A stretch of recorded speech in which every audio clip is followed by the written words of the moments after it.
Bonjour à tous et bienvenue dans ces vibrances cosmiques. J'espère que vous allez bien et que vous passez une belle semaine.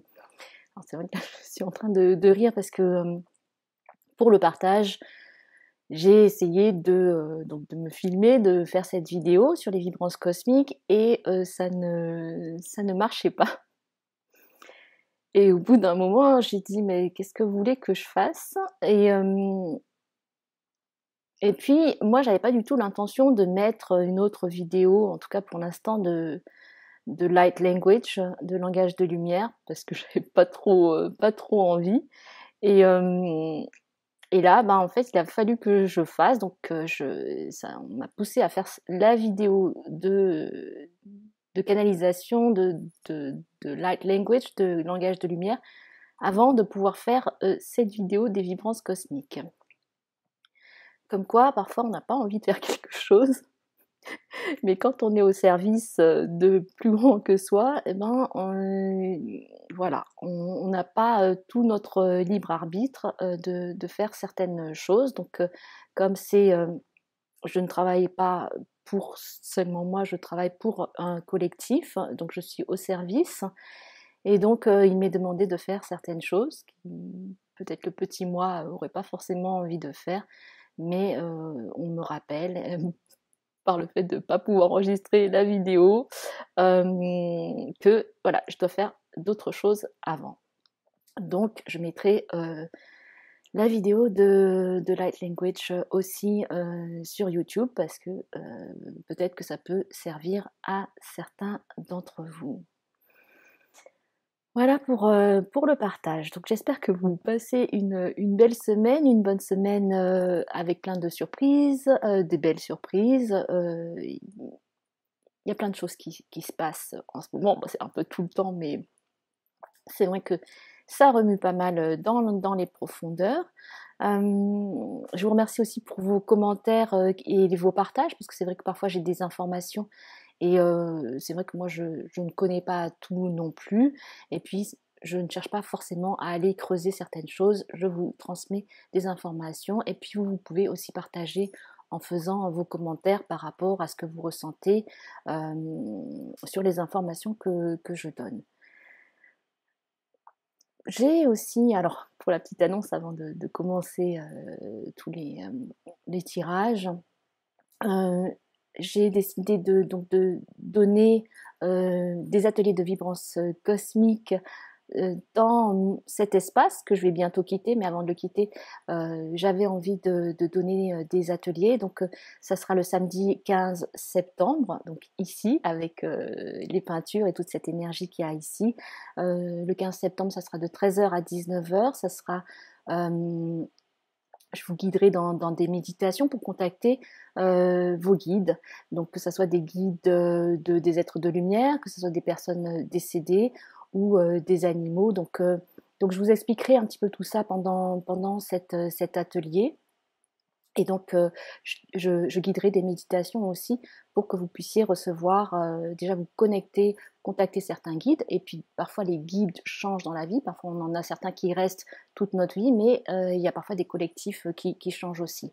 Donc, ça sera de voir en ce moment avec qui vous travaillez ou qui travaille avec vous. Donc vous recevrez aussi des messages. Donc c'est le 15 septembre. Et donc si vous voulez vous inscrire, vous pouvez m'écrire par un email.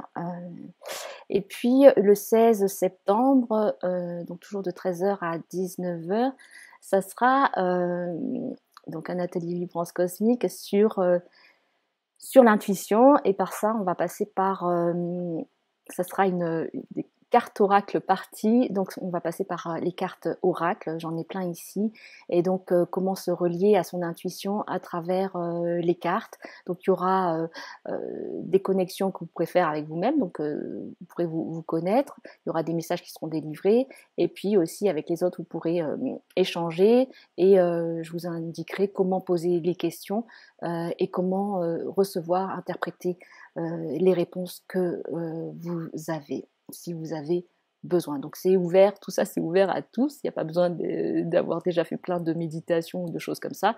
C'est vraiment ouvert à tous. Voilà pour donc ça sera le dimanche 16 septembre de 13h à 19h ici aussi dans mon espace. Donc si vous voulez vous inscrire, allez sur ma page sur mon site internet. Alors déjà la dernière fois, j'avais pris des pierres, plusieurs pierres. J'aime bien les pierres, j'aime bien leur côté esthétique.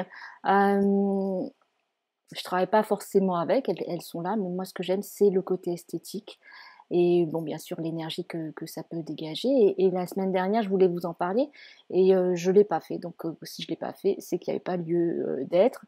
Cette fois-ci j'ai été amenée, alors je crois c'est par trois où donc on m'a amenée à prendre cette pierre, donc c'est l'amazonite. Et puis, donc, il y en a sûrement certains d'entre vous qui connaissent bien le langage des pierres. Je ne suis pas une spécialiste, mais là, ce que c'est venu me dire, c'est on se met sur les rails avec plus de détermination sur notre mission de vie ou mission spirituelle. Donc là, on est en train d'entrer dans ça et de façon beaucoup plus cadré entre guillemets, c'est-à-dire qu'on est comme il y a une détermination qui est là pour mettre en place et pour être dans cette énergie de s'engager dans sa mission de vie, enfin on peut en avoir plusieurs, sa mission d'âme, mission spirituelle aussi. Il y a c'est une mocaïte. Donc voilà. Et donc ça vient indiquer que tout cela se fait dans la joie, dans l'enthousiasme. Il y a vraiment ça qui est une dynamique de mouvement et de faire les choses dans quelque chose qui nous fait du bien, qui nous fait plaisir et où il y a du rire et de la joie. Donc c'est ça qui est indiqué avec cette pierre. Et puis il y a le quartz rose et donc ça ramène à la douceur, au chakra du cœur aussi, j'allais dire, et au fait qu'on soit quand on est dans cette énergie-là, qu'on est toujours protégé. Donc il n'y a pas à s'en faire plus que ça. C'est vraiment de ramener cette douceur en vous, d'être dans le plaisir et la joie, de faire ce que la guidance de votre âme vous appelle à faire. Puisque de plus en plus, comme je l'ai dit plusieurs fois et je le répète, c'est votre âme qui prend la guidance. Donc votre âme, c'est quand même plus que votre petit moi. Votre âme, c'est votre aspect, c'est votre grand tout multidimensionnel, donc qui est à la fois vous, mais aussi qui se retrouve dans d'autres aspects, dans l'univers et peut-être sur d'autres, donc dans d'autres univers, des univers parallèles, d'autres dimensions. Donc c'est vraiment d'être attentif à ce que votre âme va vous inviter, et même parfois, même c'est plus qu'inviter, ça va vous pousser, même si vous êtes à reculons ou à freiner, vous aurez pas trop le choix, sinon si vous choisissez de ne pas écouter, ben il va y avoir des résistances et des conflits, donc ça va pas vous mettre dans un état émotionnel top, et ni peut-être au niveau physique, voilà, il peut y avoir de la fatigue, parce que quand on est en conflit avec soi-même, ça crée de la fatigue aussi physique. Il peut y avoir aussi de la fatigue physique, mais là qui plutôt est relié à donc ces énergies qui travaillent en vous, pour en fait vous faire entre guillemets ascensionner, ou en tout cas passer dans d'autres dimensions, puisque pour certains d'entre vous, vous êtes en train de vraiment passer dans d'autres dimensions. Et donc, vous avez peut-être cette impression de vivre comme un rêve, que cette réalité n'est pas vraiment la réalité, que vous vivez dans une autre réalité et que tout vous semble un petit peu bizarre autour de vous et que vous ne vous reconnaissez plus trop dans le monde dans lequel vous vivez. Donc, ce sont des phénomènes qui sont en train d'advenir pour certains d'entre vous. Donc, on passe dans d'autres dimensions, où on vit dans d'autres dimensions. Donc, notre perception de la réalité change. Donc, pas de souci avec ça. C'est aussi ça s'adresse aussi à pour tous ceux qui sont dans un travail, dans des missions de lumière aussi, et donc qui sont influencés beaucoup par ces énergies qui sont ascendantes. Donc voilà ce que j'avais à dire pour ça. Donc là, déjà, il y a un panorama qui se crée sur la semaine prochaine où ça va être vraiment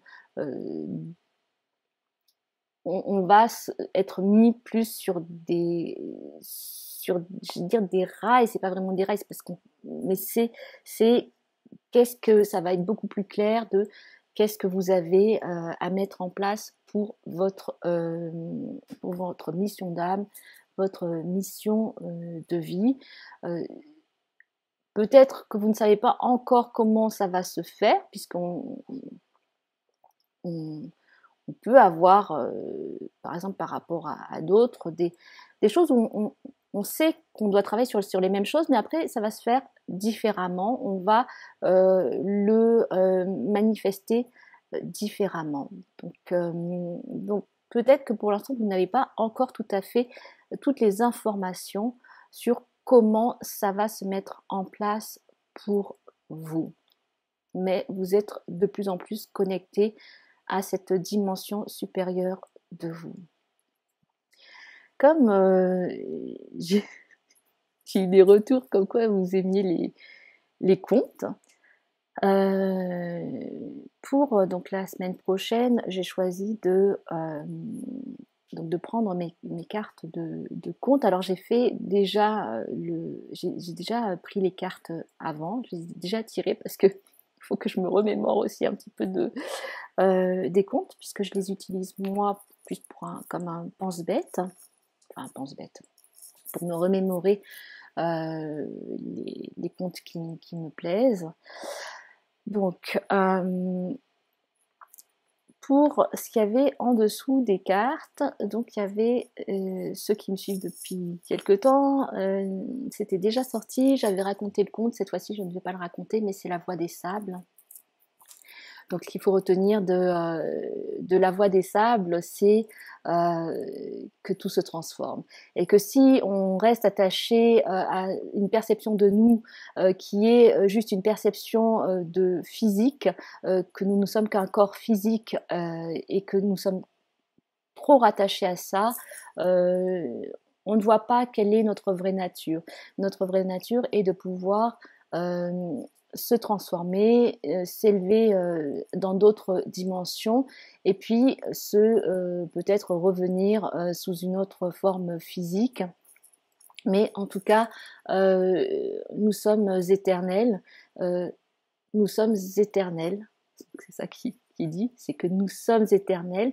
Et quand nous nous souvenons que nous sommes éternels, nous avons cette capacité de nous transformer et de ne pas être dans la peur. Donc voilà, c'est comment vous reconnecter une réminiscence de vous-même, de votre vraie nature, qui est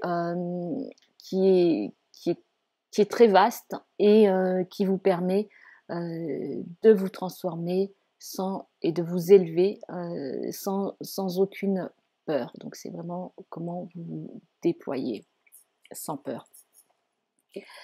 Donc ce conte La Voix des Sables, je mettrai dans la box en dessous où est-ce que vous pouvez le trouver. C'est vrai que en tout cas écrit, puisque les contes normalement viennent de l'oral, et quand les contes sont vivants, quand ils sont écrits, ben, il y a quelque chose qui est figé. Après, bon, ben, voilà, maintenant c'est le mode de transmission aussi, puisqu'il y a avant, les contes faisaient partie du patrimoine et une façon de transmettre des messages. Maintenant, ça revient un peu plus, mais c'est vrai que ça a été pas mal oublié. Alors, pour le début de la semaine, donc alors moi je l'ai intitulé L'or des étoiles. Donc c'est moi qui je fais les dessins. L'or des étoiles, ou bien vous pouvez trouver ça aussi sous la pluie d'étoiles, ou la fille au thaler. Donc ça vient des frères Grimm qui avaient récolté pas mal de contes. Donc je vais vous faire un genre de résumé du conte et puis vous dire ce que ça inspire. Donc c'est l'histoire d'une petite fille qui perd ses parents, et donc comme elle n'a pas d'autre famille, elle se retrouve seule et très pauvre. Donc à un moment donné, la logeuse lui dit que elle doit s'en aller, et la petite fille doit partir. Et la logeuse lui donne un morceau de pain blanc parce qu'elle a pitié d'elle.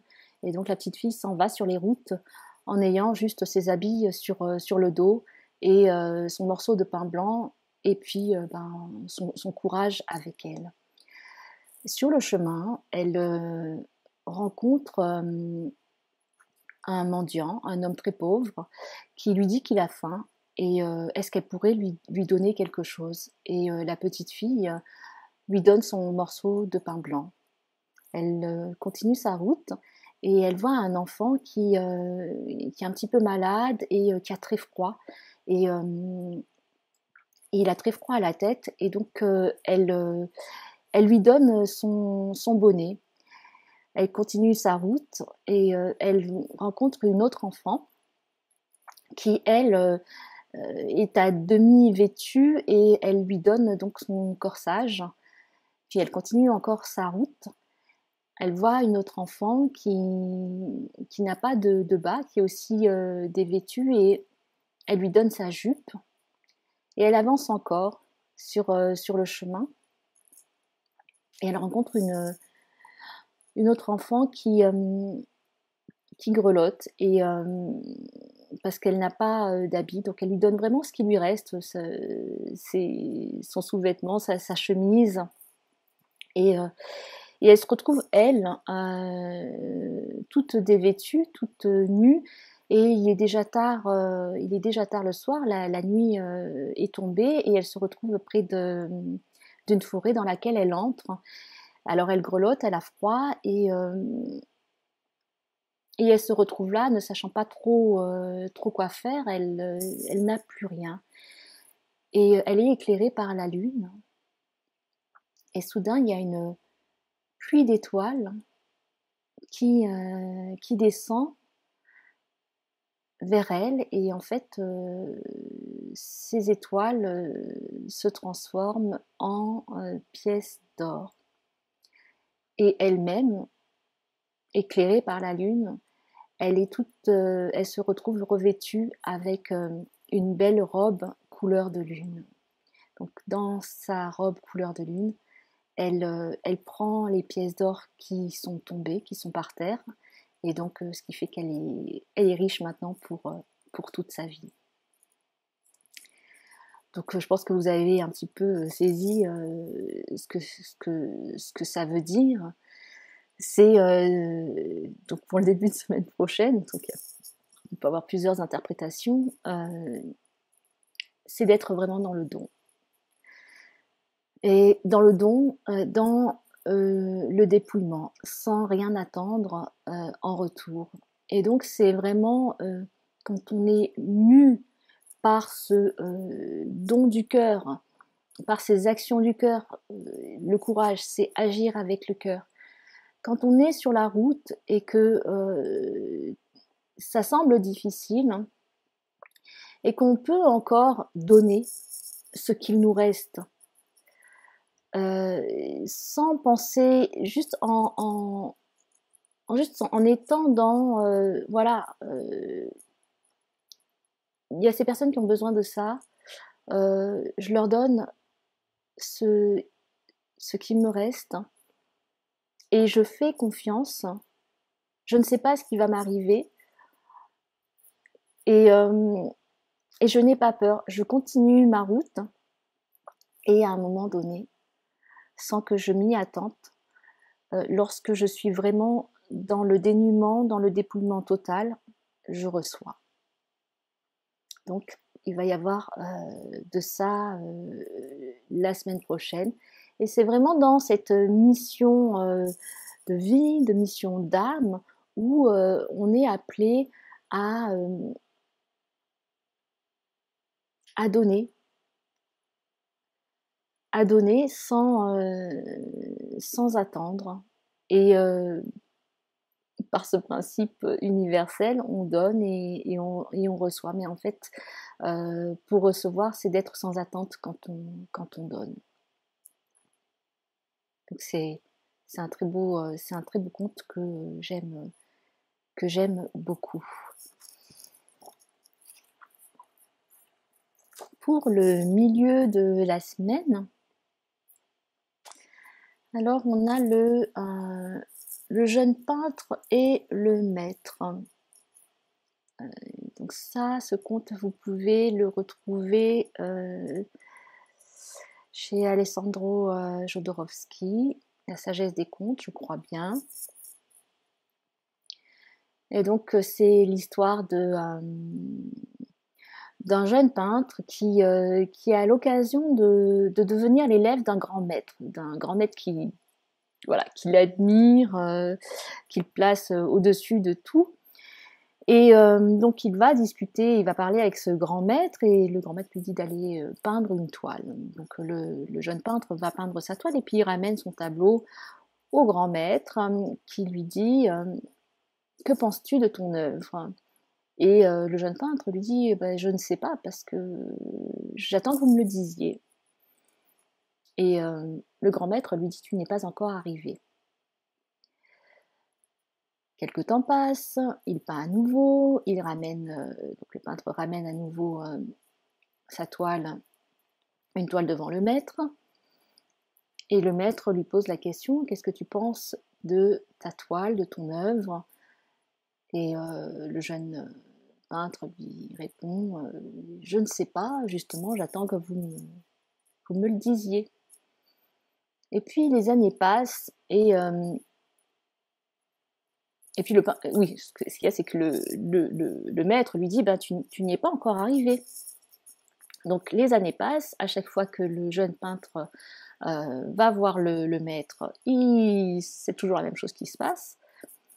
Et puis à un moment donné, le jeune peintre donc peint une toile, un tableau, dont il est vraiment, vraiment très fier. Il se dit là, c'est l'aboutissement, c'est vraiment... il est magnifique et il est très très content de lui. Puis il le présente au maître qui lui dit écoute, je réserve ma réponse, reviens dans quelques jours et je te dirai ce que j'en pense. Et le jeune peintre rencontre d'autres peintres, d'autres élèves du maître, et puis il y en a un qui lui dit « Tu sais pas quoi, le maître a critiqué ton œuvre, il l'a complètement détruite par ses paroles, il dit que ça ne vaut rien du tout, et que vraiment tu ferais bien de faire autre chose de ta vie. » Alors là, le jeune peintre sent qu'il est indigné, parce que lui, il trouve que vraiment son tableau est très beau et qu'il a très bien réussi, et il va voir le maître et il lui fait part de son indignation en lui disant que en fait son tableau est merveilleux et que comment ça se fait qu'il qui peut dire ça, enfin qui peut dire que son tableau ne vaut rien. Et là, le maître lui dit, enfin, tu y es arrivé. Qu'est-ce que ça veut dire? Comment l'interpréter? Vous pouvez l'interpréter aussi à votre façon, bien sûr, hein, dans ce qui résonne pour vous. C'est ne pas attendre que quelqu'un d'autre vous dise si ce que vous faites est bien ou pas. Donc c'est vous êtes en train d'œuvrer pour quelque chose ou de faire un certain travail, de créer certaines choses, d'avoir certains projets, et vous sentez que voilà, c'est c'est ce qui vous appelle, c'est ce que vous avez envie de faire, et ne demandez pas l'avis d'une autre personne, même si c'est une personne que vous estimez et que vous croyez qui, euh, qui est spécialiste et qui est maître en la matière, votre propre maître, c'est vous. Et donc, bon, là, dans le conte, bien sûr que là, c'est un véritable maître, puisqu'il il le fait se confronter à lui-même et ne pas chercher un appui extérieur. Donc ça, c'est un maître véritable qui ne va pas, oui, qui va juste renvoyer au peintre qu'est-ce qu'il a en lui, qu'est-ce qu'il a envie de faire, comment il se de ne pas s'appuyer sur des jugements extérieurs, mais sur son propre ressenti à lui. Donc si dans la semaine vous doutez un petit peu et que vous allez vous prendre des conseils auprès d'autres personnes, que vous vous sentez plus qualifié entre guillemets que vous, par rapport au projet, à ce que vous êtes en train de faire, pensez à revenir en vous, dans vous, ce que vous ressentez, ce qui est juste, ce que vous trouvez bien dans ce que vous faites, sans vous occuper de l'opinion des autres, quelle que soit la place où vous les avez mis. Il n'y a personne qui est plus haut ou plus bas que vous. Donc, soyez votre propre maître pour évaluer ce que vous êtes en train de faire.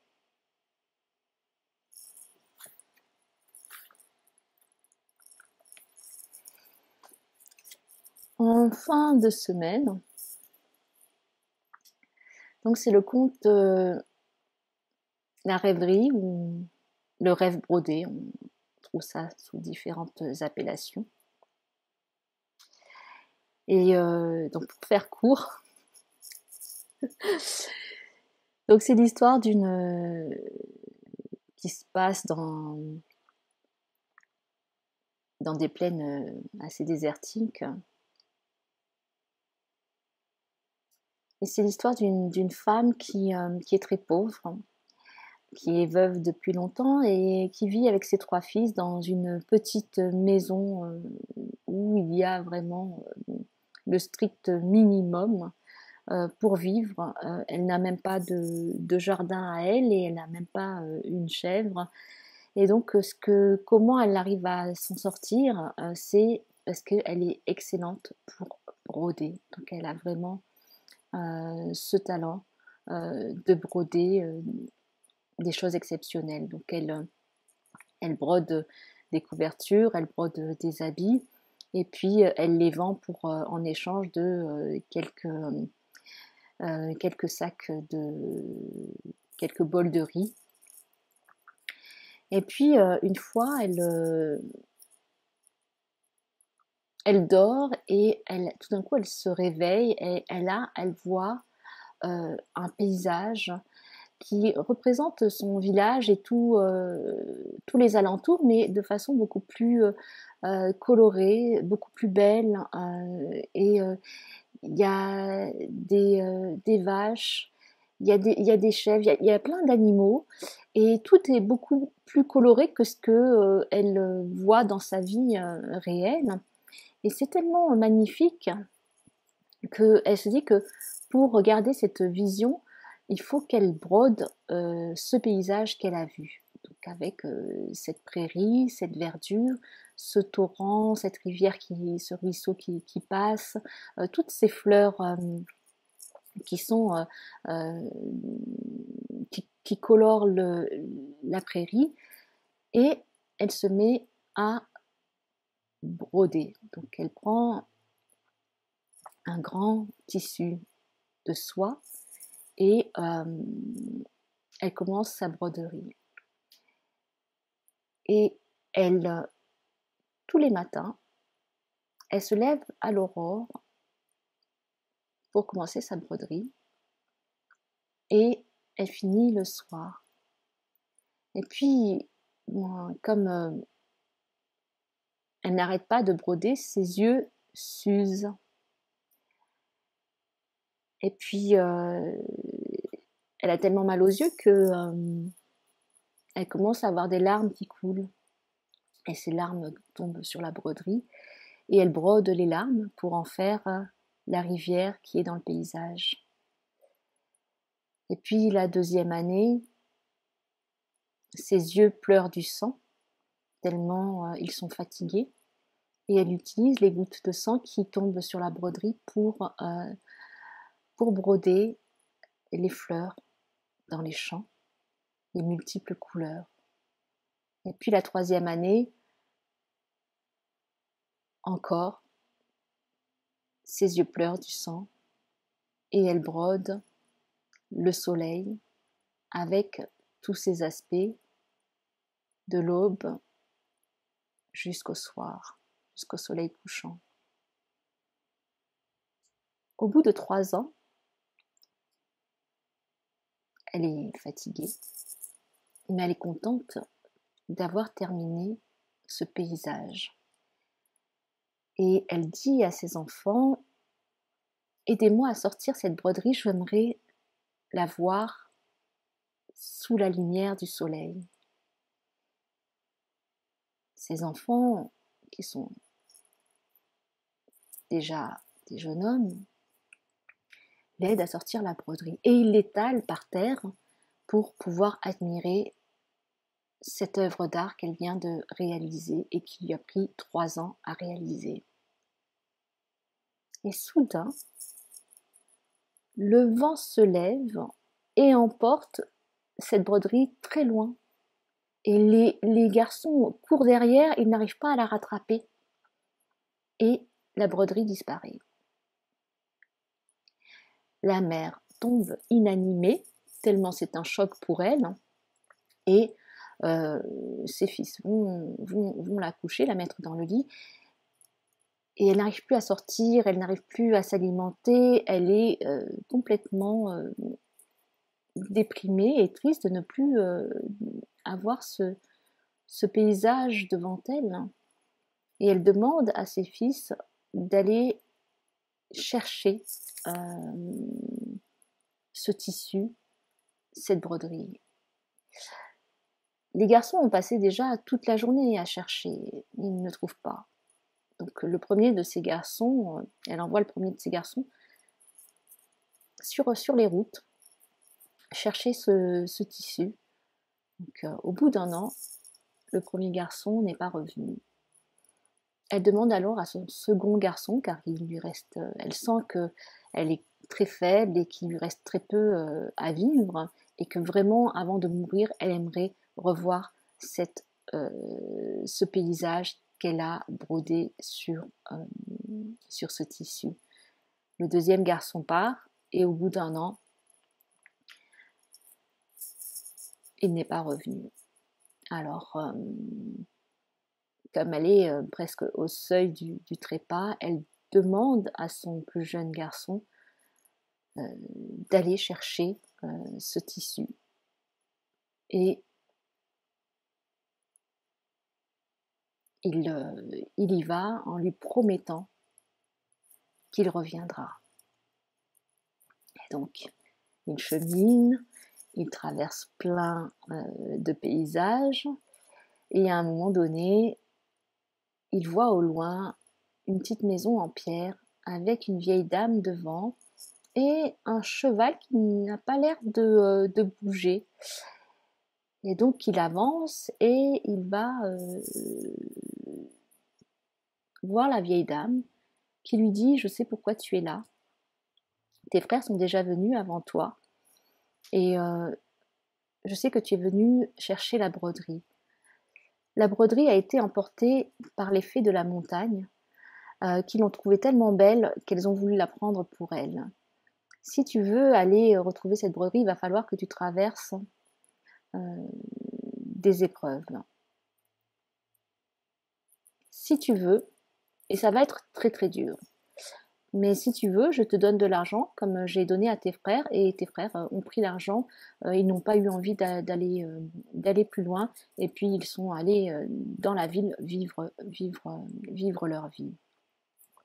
Donc le jeune homme lui dit que lui, il veut absolument reprendre cette broderie. Et elle lui dit, il va falloir que tu chevauches ce cheval. Et d'abord, pour le chevaucher, parce qu'il est de pierre, il ne bouge pas, il faudra que tu casses toutes tes dents pour mettre tes dents dans la mâchoire du cheval pour qu'il prenne vie. Et après, tu devras traverser un volcan, tu devras traverser des glaciers et aussi un océan de tempête. Le jeune homme prend un caillou, se casse les dents, les met dans la bouche du cheval, qui là peut manger 10 brins de paille et qui est prêt à partir.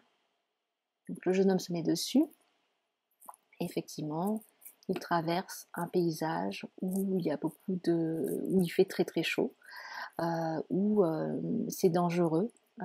Il peut à tout moment être pris dans des feux, et il traverse cela. Après, il arrive dans un endroit où ce sont des montagnes de glace, et là, il traverse ça, il se fait couper parce qu'il doit vraiment traverser ces montagnes et tous ces pics. Et puis, il traverse aussi cet océan qui est tumultueux et dont il pourrait se noyer à tout moment. Et il arrive à la montagne du soleil, et là il voit qu'il y a plusieurs jeunes femmes, toutes aussi belles les unes que les autres, et il reconnaît qu'il y a le tissu brodé de sa mère, juste à côté d'elle. Et une des jeunes femmes, en fait, qui est une fée, elles sont des fées, vient vers lui, l'accueille et lui dit qu'elles ont trouvé la broderie tellement belle qu'elles ont voulu la prendre pour la recopier. Et que quand elles auront fini, elles pourront lui rendre. Donc il reste juste quelques jours avant qu'elles finissent la broderie. Donc lui, il attend. Donc il attend quelques jours, s'installe, il a tout le confort. Et puis à un moment donné, la jeune femme vient vers lui et lui dit nous avons terminé, voilà, tu peux ramener cette broderie à ta mère. Et la jeune femme, en fait, se brode elle-même près de la rivière. Parce que vous l'avez compris, voilà, ils sont tombés amoureux l'un de l'autre. Et donc le jeune homme repart avec son cheval et rentre chez lui. Sa mère est au plus mal et il lui montre la broderie. Et là, ils la mettent à l'extérieur pour la voir, parce que la mère veut la voir. Et soudain, tout le paysage change, et le paysage devient comme le paysage de la broderie, c'est-à-dire un paysage avec des couleurs magnifiques, avec de l'abondance et du bétail, des fleurs partout, des arbres avec plein de fruits, et au bord de la rivière, il y a la jeune fée qui est là. Et donc la fin de l'histoire, c'est que la jeune fée reste avec eux et qu'ils vivent heureux tous ensemble.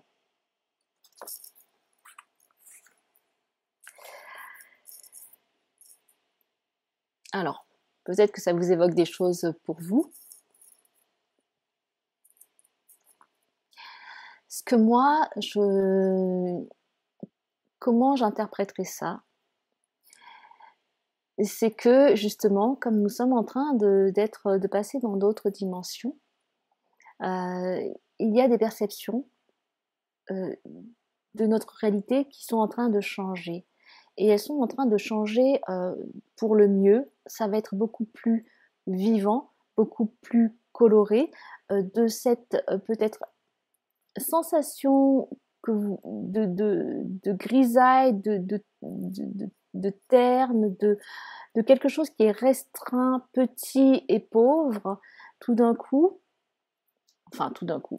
c'est par le travail aussi que vous avez fait, donc que vous allez faire, et les épreuves traversées, que soudainement les choses vont se transformer et tout va devenir coloré, tout va devenir abondant, et il y a cet aspect de bonheur qui est là dans la vie, de joie et de bonheur, et que la tristesse est partie.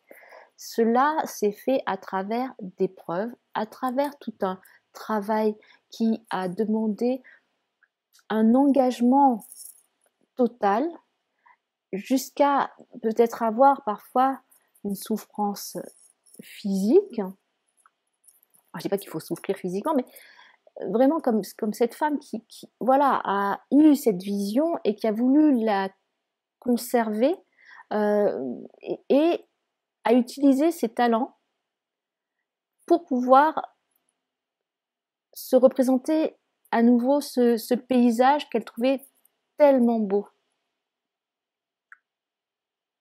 et qui l'avait remué dans tous les sens, et qu'elle a pu travailler tous les jours à cet ouvrage tellement elle était poussée par ça, elle avait envie. C'est l'œuvre de sa vie, et finalement en faisant ça, elle a pu changer toute une réalité. Bien sûr qu'elle a été aidée par son fils, mais c'est de ne pas perdre espoir que des choses sont en train de changer vraiment pour le mieux, que il y a vraiment ce grand passage dans une autre dimension, que si certains voulaient appeler quatrième dimension, cinquième dimension, et puis bon, les scientifiques ont relevé qu'il y avait 11 dimensions. Bien sûr que les dimensions, il y en a à l'infini. Donc c'est juste que au niveau scientifique, on peut pas encore prouver certaines choses, mais au niveau de votre conscience, vous pouvez capter cela, ou d'être conscient de toutes ces dimensions qui existent, et vous y relier en conscience, par des voyages de conscience. Ça veut pas dire par des voyages astraux, mais par des voyages de pure conscience. Donc voilà pour la semaine prochaine. C'est une semaine qui est dense, qui est porteuse, qui est transformatrice, qui est dans un alignement avec votre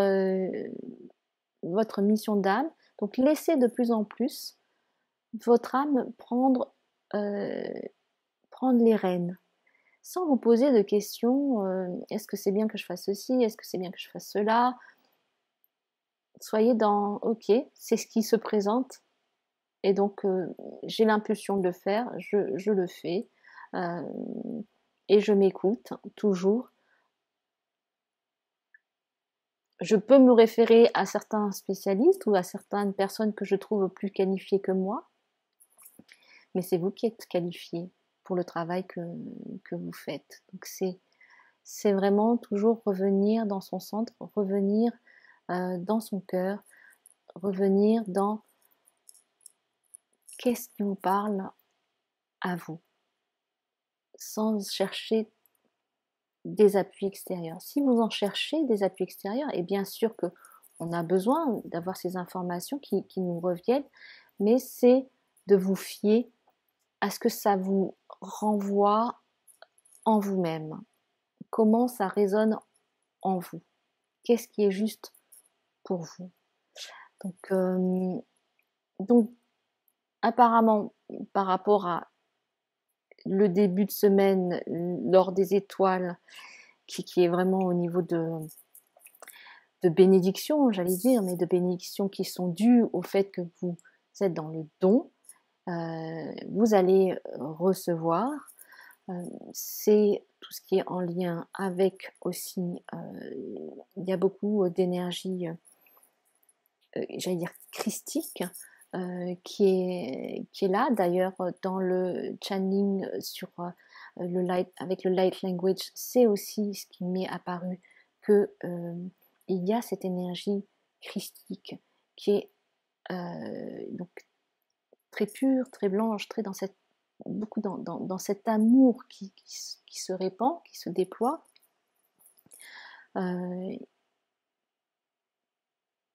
Soyez avec cette énergie-là. Et puis, des changements de dimension, changement dimensionnel, qui est en train d'être mis en place, et dont le dernier conte nous parle. Ces grands changements au niveau de votre perception de vous-même, de la perception de votre plan de réalité, et donc des grandes ouvertures et de très belles choses qui sont déjà là, peut-être pas encore complètement manifestées, mais qui sont de plus en plus présentes et qui vont devenir de plus en plus visibles. Alors, je vous souhaite une très très belle semaine. Si vous aimez mes vidéos, merci de partager, merci d'en parler autour de vous à des personnes à qui ça pourrait être utile pour leur propre chemin ou pour leur propre compréhension. Si vous avez envie de soutenir mon travail, vous pouvez faire un don à ma chaîne, me faire un don. Je vous remercie déjà d'avance du fond du cœur. Et puis pour alors le séminaire vibratoire en Belgique, voilà, je vous invite à aller regarder si vous êtes intéressé, même si vous n'habitez pas en Belgique, mais pas trop loin, si vous avez envie d'y participer, inscrivez-vous. Donc c'est vraiment un séminaire avec un collectif de l'étoile de Sirius, donc avec des grandes énergies qui sont là.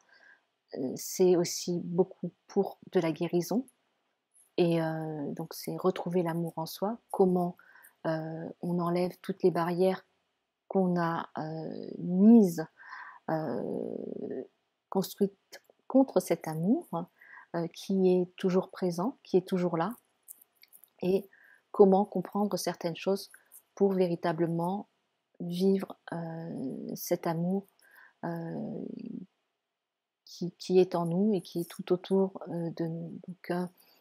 Donc c'est vrai que ces 5 jours qui m'ont été demandés de donner, ça peut paraître long, et pourtant 5 jours, c'est ce qui est aussi nécessaire pour faire ce travail, cette exploration plus qu'un travail en profondeur.